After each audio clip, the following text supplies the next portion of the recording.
My name is Jesse Coulter. I work with the Lakeland Vet Center Readjustment Counseling Service.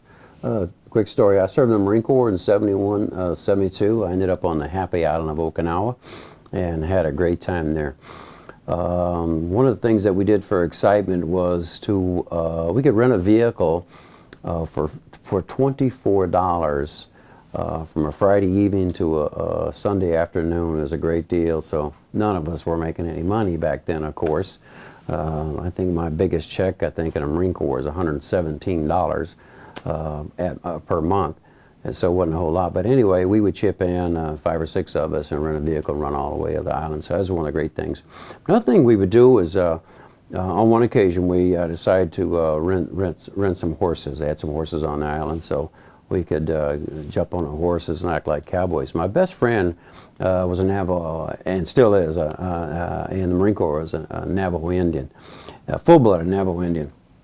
And of course, he's all about cowboys and, roping cows and all those kinds of things. And, I could basically know how to ride a horse, but nothing about roping cows. So anyway, we get to ride these horses. And I was taught in my education class, in my high school education class, so what do they call it, driver's ed, I think, back then. This was like 1967, that you always walked against the traffic. You didn't walk with the traffic. So we get these horses, and just him and I, and we're walking against the traffic. So we have traffic coming at us.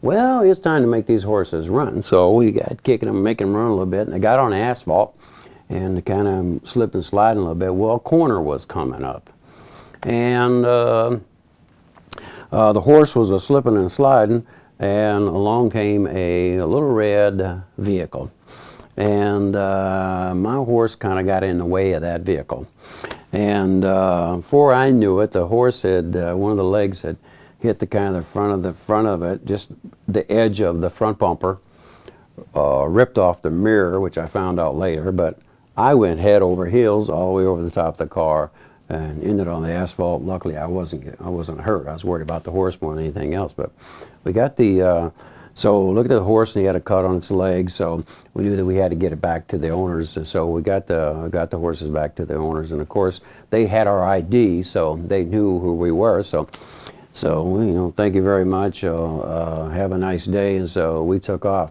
Well, it wasn't a week or so later that this little red vehicle shows up in the battalion area, and I get a call from the CO that they want to see me.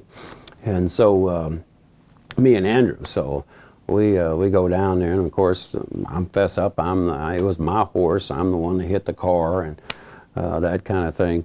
And so all the person wanted was $40 to fix their vehicle. Well, I didn't have $40. I mean, where am I going to get $40 from, for crying out loud? That money's hard to come by. And so, one night we'll take care of all your money in Okinawa on BC Street. If anybody's ever been on BC Street or Gate 2, it will take all your money. But anyway, we had a great first sergeant there, First Sergeant Devlin. He was just wonderful. And he made a deal. And there was an interpreter there that could speak Okinawan Japanese with us. So we made a deal that the first sergeant would pay the $40, and then eventually I would have to pay the first sergeant back the $40. And of course, it all worked out, and everybody was happy, and there was no reprimands, there was no Article 15s. But it's kind of a hard story to believe that you ran into a car with a horse, went head over heels, but that's what happened.